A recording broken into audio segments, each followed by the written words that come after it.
সুলতানা, আমি তোমাকে একটি প্রশ্ন করব। প্রশ্নের উত্তর দিতে পারলে পুরস্কার পাবে।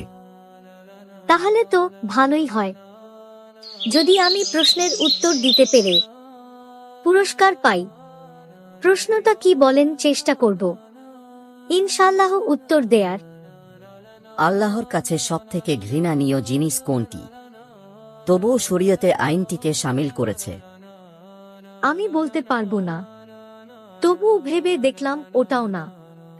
আল্লাহ সুবহানাহু তাআলা ঘৃণা করে তবুও আইনটি শরীয়তের শামিল করেছি। আমি জানি না।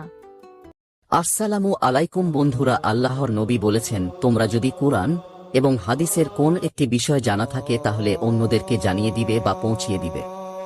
আপনাদের জানা থাকলে কমেন্ট করবেন। ওই শোনো, আজান দিচ্ছে। যাই মসজিদের দিকে রওনা দিই। তুমিও নামাজ পড়ে না। আলহামদুলিল্লাহ, আল্লাহর সাহায্যে এই নামাজ সফলভাবে আদায় করতে পেরেছি। শুনেছ ভাই, গতকাল 28টি ফিলিস্তিনি ভাই মারা গিয়েছে। আসসালামু আলাইকুম। দিনী ভাইয়েরা সকলে কেমন আছেন? ওয়ালাইকুম আসসালাম। আলহামদুলিল্লাহ, আল্লাহর রহমতে ভালো আছি।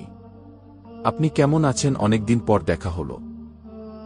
আলহামদুলিল্লাহ, আমিও ভালো আছি। এখানে কি নিয়ে সকলে আলোচনা করছেন? বর্তমান মুসলিম উম্মার জন্য আলোচনা করছি।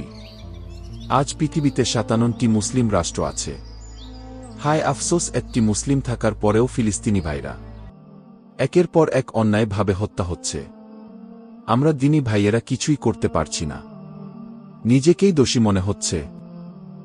রাসূল সাল্লাল্লাহু আলাইহি সাল্লাম বলেছেন, এক সময় আসবে জাতিগুলো অমুসলিমরা একে অপরকে আহ্বান করবে তোমাদের বিরুদ্ধে, যেমন লোকেরা খাওয়ার জন্য একে অপরকে দাওয়াত দেয়। সাহাবারা জিজ্ঞেস করলেন, হে আল্লাহর রাসূল, সেদিন কি আমরা অল্প সংখ্যক হব? তিনি বললেন, না, বরং সেদিন তোমরা অনেক থাকবে, কিন্তু তোমরা হবে সমুদ্রে ভাসমান ফেনার মতো।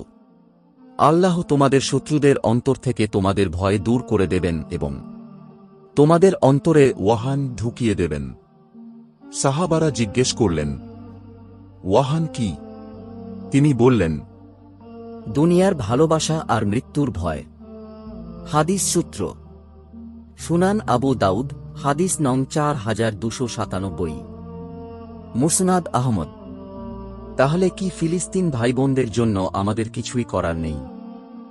কেন কিছু করার নেই? ফিলিস্তিন ভাইবোনদের জন্য আমরা দোয়া করব এবং আল্লাহর কাছে বলব যে ফিলিস্তিন ভাইবোনদেরকে ওখান থেকে নাজাত দেয় এবং যারা মারা গেছে আল্লাহ তাদেরকে যেন জান্নাত দেয়। আসসালামু আলাইকুম বন্ধুরা, আমার এই ভিডিও থেকে কিছু শিখে থাকলে বা জানতে পেরে তাহলে লাইক, কমেন্ট, ভিডিওটি শেয়ার করতে ভুলবেন না।